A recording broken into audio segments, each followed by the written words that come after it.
जैसा कि कल एसएससी सीजीएल 2025 का मेंस हो गया था।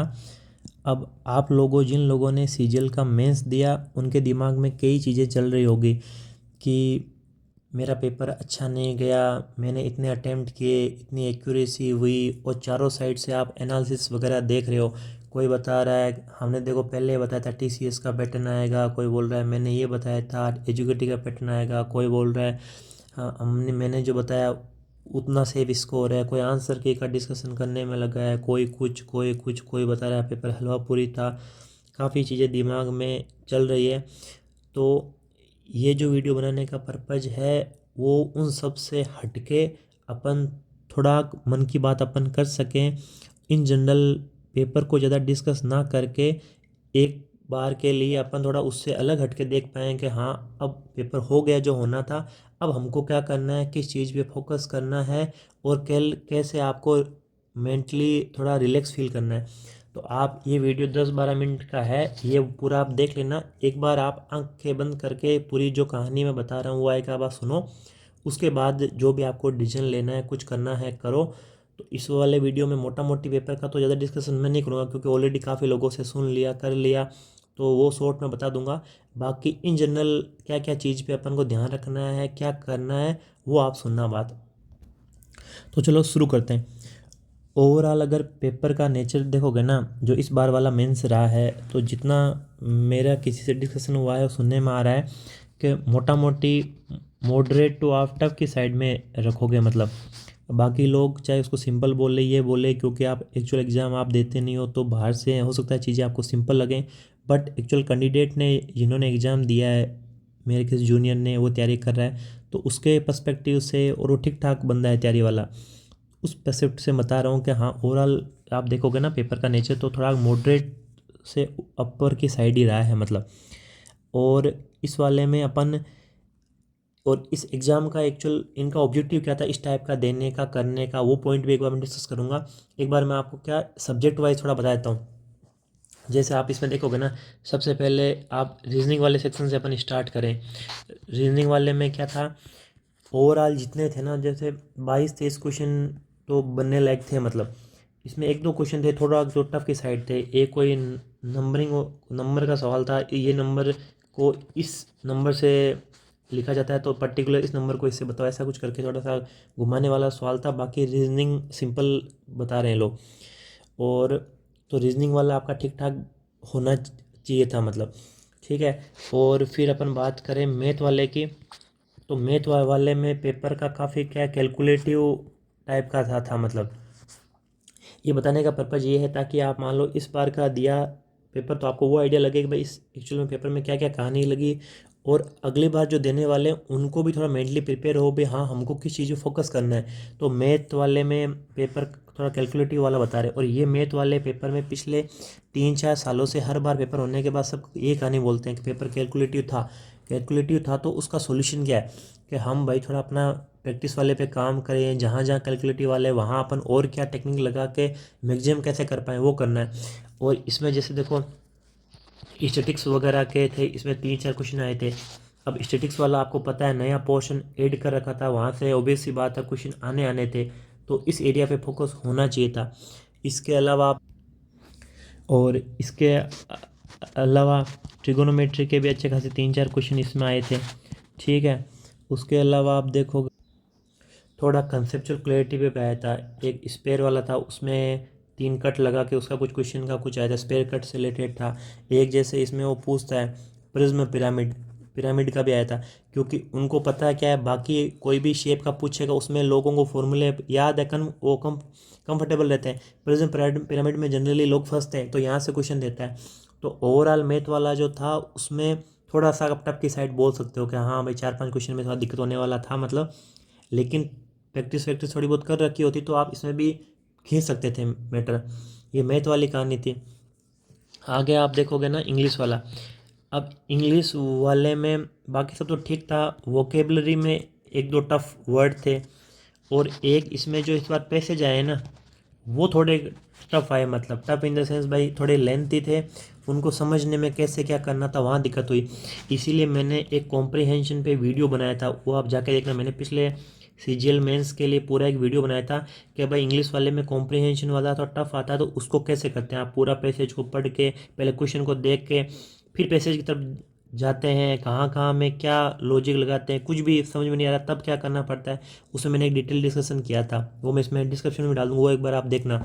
तो इसका पैसेज वाला काफ़ी थोड़े लेंथी आए थे, 2-3 जो पैसेज थे, और उनमें समझने में थोड़ा लोगों को दिक्कत हो रही थी, थोड़ा डायरेक्ट क्वेश्चन टाइप्स नहीं लग रहे थे। तो इसमें लोगों को जिनको इंग्लिश में थोड़ा दिक्कत है उनको थोड़ा प्रॉब्लम हुआ था। बाकी इसका जब भी अपने पास पेपर आएगा तब देखना, मैं आपको इसको एकदम बेसिक से जितना अपन बता सकते हैं उतना बताने की ट्राई करूँगा। उसके अलावा इंग्लिश इन जनरल ठीक था, मतलब पैसेज वाले से यहाँ हो गया 3-4 पैसेज का तो टफ, तो थोड़ा पेपर इंग्लिश वाला मॉडरेट्स की तरफ चला गया। उसके बाद अगर आप आज जीके की बात करोगे ना, जीके वाले में स्टेटमेंट वाले तो कम ही क्वेश्चन थे, मतलब 6-7 क्वेश्चन ही थे स्टेटमेंट वाले, और बाकी जो पीवाईक्यू बेस्ड इसमें रहता है और करंट अफेयर के भी इसमें थे, मतलब 8-9 क्वेश्चन। तो इसका ठीक ठाक वाला था, मतलब ठीक है।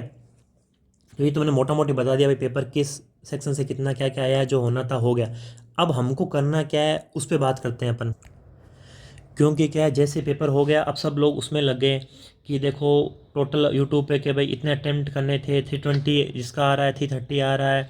अब मेरे समझ में ये नहीं आ रहा कि पेपर जस्ट हुआ है, अभी आप सब कैसे इतना कैलकुलेट कर पा रहे हैं। यूट्यूब वाले के भी इतनी कट ऑफ तक बता दे रहे हैं, इतने से अटेम्प्ट थे, अटेम्प्ट वाला भी आप कैसे बता दोगे अनटिल अनलेस आपको खुद एग्जाम में बैठ कर नहीं आ रहे, आपको क्लैरिटी ना हो तब तक। तो सारी तरफ ही वो नेगेटिविटी चल रही है। तो आप अभी उस चीज़ पे ध्यान मत दो। अभी आप जैसे क्या हो गया, एक कई लोगों का रहता है क्या सर मेरे तो अटेम्प्ट कम हुए, बाकी लोगों के अटेम्प्ट इतने ज़्यादा हो गए तो उसका हो जाएगा, मेरा नहीं होगा। वो एक बात आप सोचो, अटेम्प्ट करने को तो कोई बंदा पूरे अटेम्प्ट करके आ सकता है।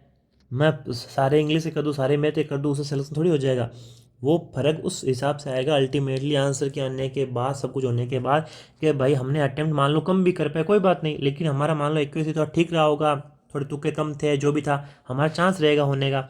तो आप उस पैनिक में मत आओ कि यार उस लोग के ज़्यादा अटेम्प्ट हो गए, मेरे अटेम्प्ट कम हुए तो मेरा होगा नहीं होगा। वो अभी आपको डिसाइड नहीं करना है, वो जब टाइम आएगा, रिजल्ट आएगा, भगवान डिसाइड करेंगे, जो भी होगा वो बाद में देखा जाएगा। अभी आपको उसको लेके पैनिक नहीं करना है कि मेरे अटेम्प्ट कम रह गए, उसके ज़्यादा हो गए।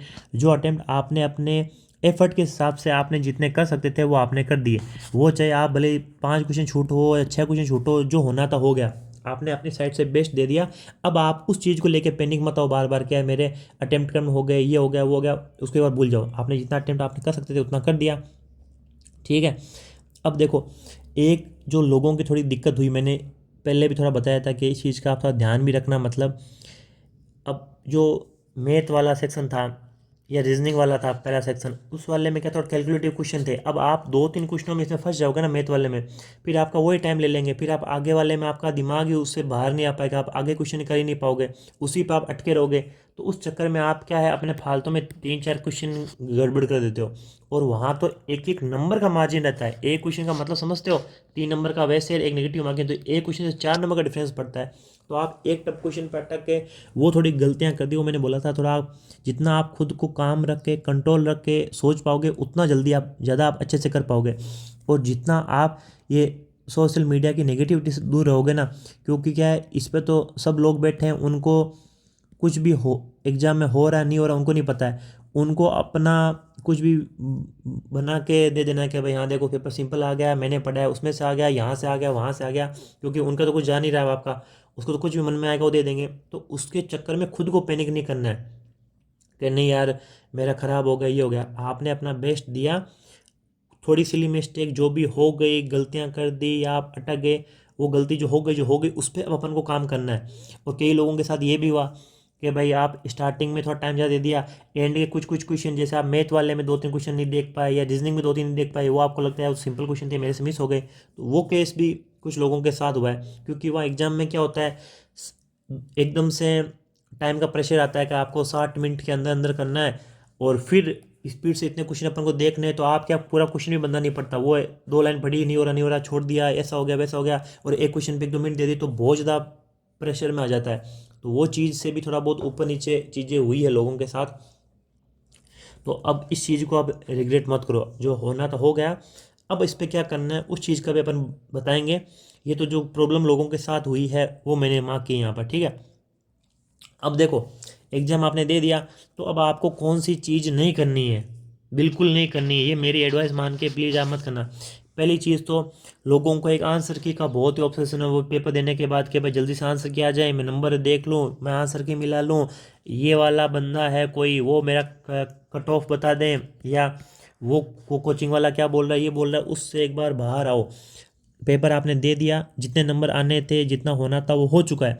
अब आप आंसर की मिलाओ करो, उससे बहुत ज़्यादा उस पर दिमाग का जोर डालो, उससे क्या हो, कुछ नहीं होना। तो आप आंसर की के ऑब्सेशन से दूर हो, जब आनी होगी तब आ जाएगी, 3 दिन में आती है, 4 दिन में आती है, 10 दिन में आती है, जब आएगी तब अपन देखेंगे। पहले आप फालतू में ये 5 या दिन क्यों मेंटल इतना स्ट्रेस ले रहे हो, आंसर की आएगी तब देखेंगे, उससे पहले उसका लोड नहीं लेना है। जब आपको प्रॉपर सूचना मिल जाएगी आ गई तब देख लेना, पहले ही उसमें पैनिक क्यों लेना है भाई, किस दिन आएगी क्या आएगी। और दूसरों के लोगों के मार्क्स देखे, अब कोई बंदा बोल रहा है मेरा तो सब अटेम्प्ट ही अच्छा गया, मैंने तो इतने अटेम्प्ट कर दिए, मेरे तो 330 फिक्स है, तो आप उससे पहले पैनिक क्यों ले रहे हो। क्या गारंटी उसके 330 ही आएंगे, 320 आएगा जो बोल रहा है, अभी उसके नंबर थोड़ी आ गए, नंबर तो अभी आए नहीं ना। तो पहले ही आप दूसरों की बातों में आके क्यों पैनिक लगे, कि लोग होते हैं अटेम्प्ट उतना अच्छा होते नहीं फिर भी बोल देते हैं कि नहीं मेरे तो इतने आ रहे हैं, और किसी का सबको ऐसा लगता है यार मैं कम क्यों बताऊँ, जितना बता देता हूँ। तो उस चीज़ में आके खुद को पुश नहीं करना है कि यार मेरा अच्छा नहीं हुआ उसका अच्छा हो गया, ये हो गया, आप उससे बाहर निकलो। आपने अपनी साइड से बेस्ट दिया, आप एग्ज़ाम दे के आ गए, अब अपन को न तो किसी के मार्क्स से कंपेयर करना है, हाँ भाई तेरे 330 है, तेरे 360 आ रहे हैं, बस तो खुश हो जा, हमको उसके चक्कर में पड़ना ही नहीं है। आप चाहे 300 का कर पाए, 310 का कर पाए, आपने अपनी साइड से बेस्ट दिया, बात खत्म। दूसरी कहानी, अभी वो आ जाएंगे कट ऑफ निकालने वाले, कि हाँ इतनी पोस्ट है, इतनी कट ऑफ निकलेगी, वो निकलेगी, बिना आंसर के आए, बिना कुछ आए, बिना कोई आइडिया के। तो उस चक्कर में मत चढ़ो आप, कट ऑफ वट ऑफ के चक्कर में नहीं चढ़ना।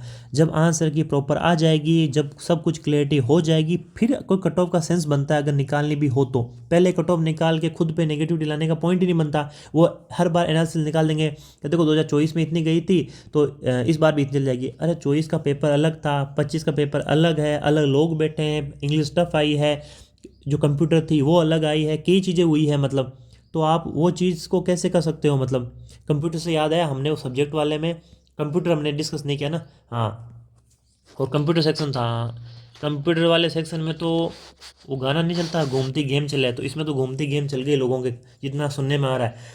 देखो कंप्यूटर वाले में भी ऐसी कहानी थी, और कंप्यूटर और स्पेशली टाइपिंग, मैंने इन दो चीज़ का बोला भी था, क्योंकि सब लोग क्या कर रहे थे एग्जाम से पहले खाली मैथ, रीजनिंग, इंग्लिश, जीके, इस 4 चीज़ पे आप फोकस कर रहे थे, इस कंप्यूटर को आप इग्नोर कर रहे हो। तो इसमें क्या है, लोग लास्ट में क्या करते हैं कि हम एक जो पीडीएफ है उस पर रिलाई करके चले जाएंगे, उससे थोड़ा हो जाएगा। तो इसमें क्या करता है वो बहुत ही ऊट पटांग टाइप भी पूछता है, कभी ऊट पटांग पूछ लेगा, कभी बहुत ज़्यादा डीप में पूछ लेगा, क्या आप ऊपर ऊपर से पढ़ के कर ही नहीं पाओगे। अब इसमें लोगों को अता पता भी नहीं है कि कितने क्लियर होंगे क्या होंगे, तो आप स्कोर का तो कोई सेंस ही नहीं बनता। इसमें भी बहुत आंसर के आने के बाद ही क्लियरिटी हो पाए, क्योंकि लोगों के 20 में से कई लोगों के 7-8 क्वेश्चन भी सही नहीं हो रहे, किसी को और कम हो रहे हैं, तो सब राम भरोसे हैं, सब तुक्के मार के आए हैं कंप्यूटर वाले में, तो मोटा मोटी कुछ का जिनका कंप्यूटर अच्छा था उनकी बात अलग है, बाकी कंप्यूटर में सब लोगों ने स्ट्रगल किया है। इसीलिए मैंने इसमें एडवाइस भी दी थी कि आप अगर कंप्यूटर की वजह से या टाइपिंग की वजह से रहते हैं तो आपको क्या बहुत रिग्रेट होता है। तो इन दो चीज़ पे तो आप कमांड रख के करना, क्योंकि ये चीज़ तो क्या है मिनिमम क्वालिफिकेशन है, दोनों हो जाएगा फिर आपका स्कोर में 310 आ रहा है, 320 आ रहा है, वो मायने रखेगा ना। आप पहले ही इन दोनों की वजह से बाहर हो जा रहे हो, फिर तो कोई सेंस नहीं बनता कि आपने कितनी मेहनत की क्या की।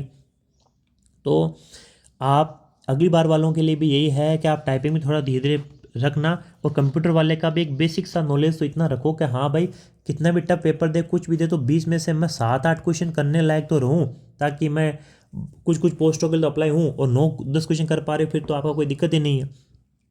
तो आप अभी पेनिंग मत आओ। अब आप कंप्यूटर आपको नहीं आ रहा था, जैसे भी कर करा के आ गए, आंसर क्या आएगी तब देखा जाएगा मतलब। अभी पेनिंग वेनिंग में नहीं आना, आपने अपनी साइड से दे दिया, टफ आया सिंपल आया, जो होना था वो तो देखो हो गया। अब उस पर तो अपन कुछ कर नहीं सकते। अब फालतू में पेनिक ले गए, मैं कंप्यूटर में ठीक नहीं कर पाया, या इसमें मेरा ये हो गया कि स्ट्रोक एक आध दो कम रह गए, अब उनमें सबसे बाहर निकलो आप, जो होना था हो गया। अब हमको किसे फोकस करना है उस पर अपन चलते हैं, जो अपन डिस्कस कर रहे थे ना इस पे। हाँ, और एक कट ऑफ वाले पे तो आप ज़्यादा दिमाग लगाओ मत, क्यों कट ऑफ देखो उससे भी बहुत ज़्यादा इफेक्ट आई, कंप्यूटर का कैसा गया क्या कहानी हुई।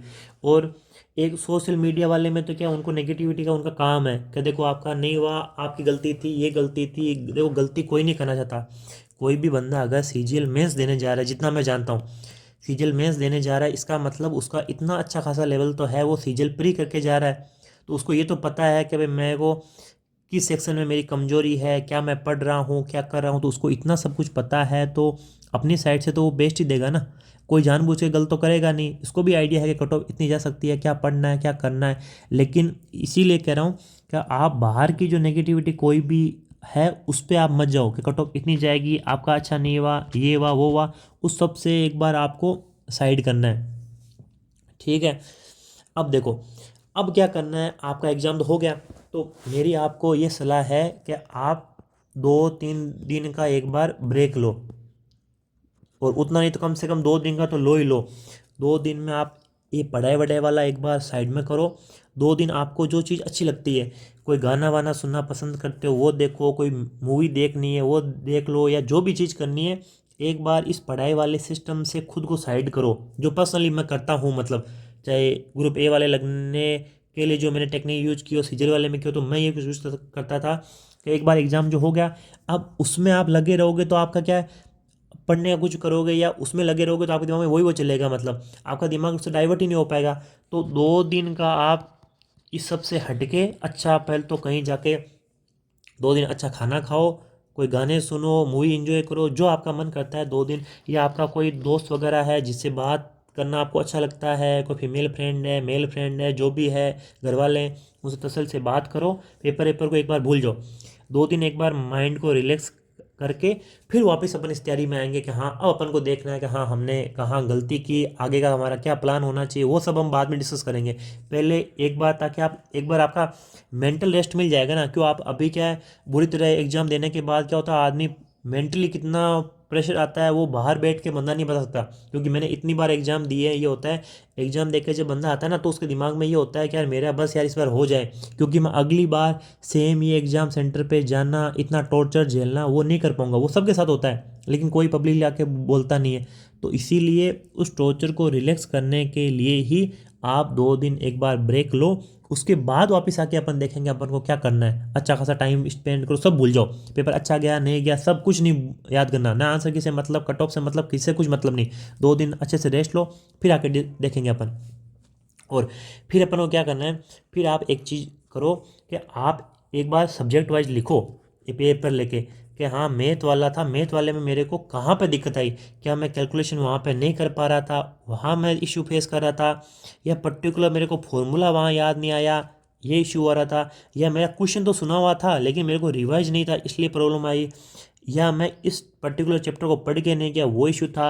रीजनिंग वाले में मेरे को पर्टिकुलर क्या आई, मैं पैटर्न नहीं पहचान पाया, या मैंने पर्टिकुलर क्वेश्चन में ज़्यादा टाइम दे दिया। वो एक एक चीज़ आप नोट करो। और फिर इंग्लिश वाले में मैं पैसेज वाले में मैंने गड़बड़ कर दी, पैराजम्बल में कर दी, या मेरे को इंग्लिश में कहाँ कहाँ एक्चुअल में इशू आए, वोकेब में नहीं करके आया, या मैं क्या ऑप्शन एलिमिनेशन यूज नहीं कर पाया, मैं वहाँ अच्छे से क्यों नहीं सोच पाया।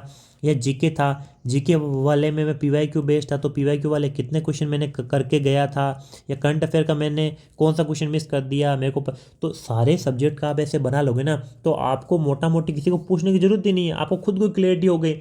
बाकी कोई बंदा क्या बोल रहा है आपसे फ़र्क नहीं पड़ता, आपने अपने सब्जेक्ट का बना लिया भी हाँ मेरे को इस सब्जेक्ट में ये दिक्कत है, उस चीज़ पे अपन काम करेंगे, है ना।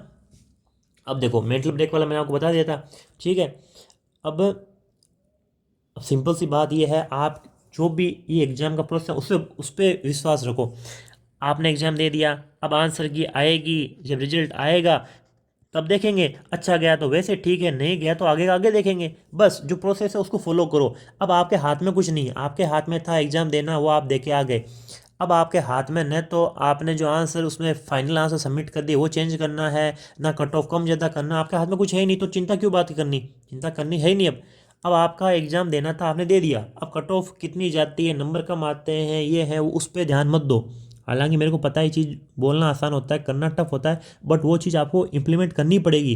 क्योंकि आप खुद को नेगेटिविटी में ला के खुद भी प्रेशर ला रहे हो। उससे आपका नुकसान हो रहा है ना, मेंटल हेल्थ आपकी ख़राब हो रही है और आप आगे किसी काम में कुछ कर ही नहीं पाओगे, आपका दिमाग उसी में अटका रहेगा।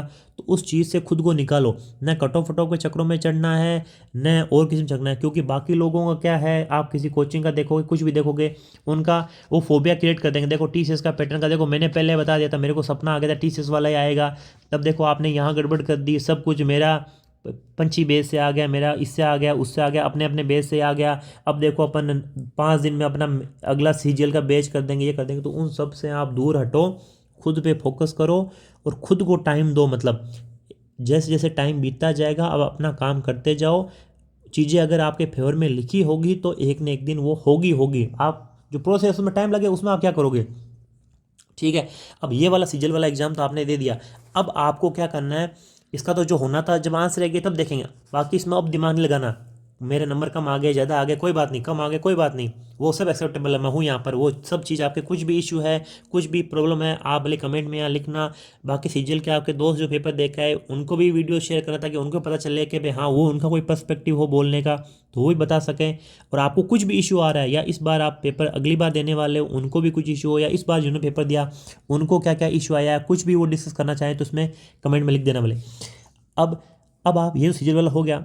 अब आगे के आपके जो भी पेपर हैं, चाहे CHSL का कोई दे रहा है, या कोई MTS का दे रहा है, या इवन ये कोई स्टेट PCS वाला कोई एग्ज़ाम दे रहा है, या वो स्टेनो वाला कोई दे रहा है, जितने भी एग्जाम है ना, अब 1 बाय 1 उनको टारगेट करो आप। क्या हाँ, मेरे को इस पे देना है, सीजल का अगले वाला प्री है वो देना है, उस पर करो आप। जो हो गया वो भूल जाओ, सिंपल सी कहानी। अब अपना काम क्या है, नेकी कर दरिया में डाल, बस आपने अपना एग्जाम दिया, भूल जाओ मैंने एग्जाम भी दिया है। आप ये समझ के जाओ, जैसे आप अगला सीजल का दे रहे हो तो ये समझ के जाओ भाई, ये सीजल मेरा पहला अटेम्प्ट है। CHS दे रहे हो, ये पहला एग्जाम दुनिया का देने जा रहा हूँ।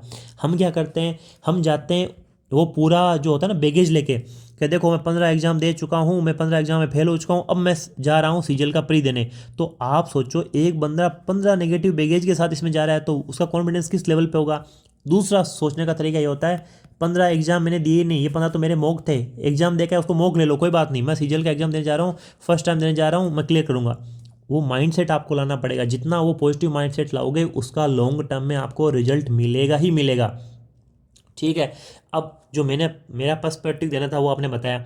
और देखो, ये पेपर जो टफ वाला रहता है ना, ये क्या करता है, उस टाइम पे थोड़ा आपको प्रेशर में डालने की कोशिश करता है कि यार आप इस बंदे को, मैं कुछ पैटर्न थोड़ा अलग करते हैं। कभी वो क्या करते हैं, कंप्यूटर में कुछ ना कुछ उठपटांग पूछ लेंगे, कभी रीजनिंग में 1-2 क्वेश्चन हार्ड पूछे, मैथ में थोड़ा कैलकुलेटिव दे दिया, इंग्लिश में इस बार हर बार वो पैराजम्बल में फंसाते हैं, इस बार उन्होंने वो पैसेज वाले में टफ दे दिया। तो आपको मेंटली नहीं पता कि भाई वो इस बार कौन से सेक्शन में क्या कलाकार लगाने वाले हैं। वो चीज़ आप कब कर पाओगे, जब आपका दिमाग शांत होगा। दिमाग आपका शांत होगा, आप जितना काम रहोगे, काम कैसे रह पाओगे, जितना आप बाहर के लोग क्या बोल रहे हैं कि भाई यार वो बंदा कट ऑफ निकाल रहा है 330, कोई बंदा ये बता रहा है, कोई बंदा है मैथ इतना सिंपल आया था, ये आया था। अरे सब इतने ज्ञानी लोग हैं, तो खुद जाके आप निकाल लो, SSC सीजल वाला निकाल लो। और एक चीज़ मेरे को भी समझ में नहीं आती, जिन लोगों का ऑलरेडी सीजल वाला हो रखा है, वो खाली एक्सपीरियंस के लिए, भाई हाँ लोगों को बताने के लिए, देखो एक्चुअल एग्जाम रिव्यू ये आया था इसलिए पेपर देके जा रहे हैं, मेरे को समझ से परे हो। अगर आप भाई आपको इतना एग्जाम निकालने का शौक है, तो आप सीजल से हटके UPSC का दो, PCS का दो, ग्रुप A के लिए ट्राई करो ना। फिर आप इसी में बार बार कौन सा कोई नागमणि है वो ढूंढने जा रहे हो आप, तो वो भी समझ से परे है, इसका देखेंगे अपन। लेकिन हाँ, मेरा आपको ये एडवाइस है कि जो देखो पेपर होना था हो गया, आपने अपनी साइड से दे दिया, अब 2-3 दिन ब्रेक लेके फिर वापस अपन तैयारी पे आएंगे। आपको जो भी इश्यू कुछ भी हुआ, पेपर अच्छा गया बुरा गया जो भी हो गया, देखो वो तो होना तो हो गया। आपके जो भी इश्यू आए ना, वो मेरे को आप बता सकते हो खुल के, बेझिझक। उनमें जो भी मैं हेल्प कर पाऊँगा मैं आपको जवाब देने का ट्राई करूँगा कमेंट वाले में। और ये वीडियो बनाने का पर्पज़ ये था कि यार मोटा मोटी आपको एक हो जाए ब्रीफ के भाई हाँ पेपर में ऐसे ऐसे दिखते हुई, और आपको अब क्या करना है। मतलब वरना क्या, सब सोशल मीडिया पे वही नेगेटिव फैलाए जा रहे हैं कि हाँ पेपर ख़राब हो, कोई बात नहीं, अब लग जाओ लग जाओ, तो तुरंत कैसे लग जाएगा। और कुछ भी कोर्स बेच रहा है, कोई कुछ भी कर रहा है, तो इसलिए मैं सोचा भाई एक वीडियो बना देता हूँ, ताकि आपको थोड़ा ये ब्रीफ मिल जाए कि हाँ थोड़ा रिलैक्स आप फील कर पाओ कि हाँ कोई बात नहीं, अब अपन को आगे किस हिसाब से प्लान करना है, क्या करना है। बाकी आप इस चैनल से जुड़े रहना। मैं अब रेगुलरली इस चैनल पे आपके एग्ज़ाम से लेके हर चीज़ को डिस्कस करने का ट्राई करूँगा। मतलब कि भाई हाँ हमको एक्चुअली सब्जेक्ट वाइज कैसे तैयारी करनी है, और जॉब लगने में क्या क्या दिक्कतें आ रही है, सोशल मीडिया वाले में जो इतनी नेगेटिविटी सब लोग लेके बैठे हैं उसका क्या सॉल्यूशन है, किस किस को अपन को फॉलो करना चाहिए, क्या चीज़ करनी चाहिए, क्या नहीं करनी चाहिए, वो सब A to Z डिस्कस होगा। आप कौन कौन से पोस्ट में क्या क्या फ़ायदे रहते हैं, किस में क्या सैलरी रहती है, किस में क्या मेडिकल का क्या रहता है, जॉब लगने के बाद का क्या रहता है, उसमें एक्सटेंशन कैसे लेना होता है, आगे आपको यूपीएससी की तैयारी करते हैं उसके लिए क्या है, या आगे आपको क्या करना चाहिए, A to Z cheese cover करने की कोशिश करूँगा। मेरी आप सबसे यही रिक्वेस्ट है कि आप ढंग की चीज़ें फोकस करो, पॉजिटिव लोग जो आपको बता रहे हैं उन पे फोकस करो। जितना नेगेटिव दूर रहोगे ना उतना फ़ायदा रहेगा। लगभग लोग ऐसे हैं भाई जो खुद गया पेपर का एसएससी वाला, वो आधे उस टाइम पे जाके मान लो कुछ है वो उस पर टाइम पे डाल रहे हैं कि देखो पेपर ऐसा गया, पेपर ये गया वो गया। अब आप खुद बताओ कि वो बंदा एग्जाम के टाइम में भी उसके दिमाग में ये चल रहा है कि मैं यूट्यूब पे वीडियो ये डालूंगा, तो वो बंदा कैसे पेपर अच्छा कर पाएगा? सेंस नहीं बनता। तो आप अब इस सब चीज़ से ऊपर उठो और अपना मस्त ध्यान रखे, अच्छे से पढ़ाई करते रहो। कुछ भी इश्यू आता है आप मेरे को बताओ, और इसीलिए वीडियो बनाए। बाकी अगले टॉपिक पे जिनका आगे अपन को क्या प्लान करना है, क्या पढ़ना है, उसके लिए मैं अलग से वीडियो लाऊंगा, अपन करेंगे। और वो अपनी जो सैलरी वाली सीरीज़ थी मतलब अलग अलग पोस्ट के लिए, वो भी अपन कंटिन्यू करेंगे। तो आप जुड़े रहना और दोस्तों के साथ शेयर करना। Thank you for watching this video.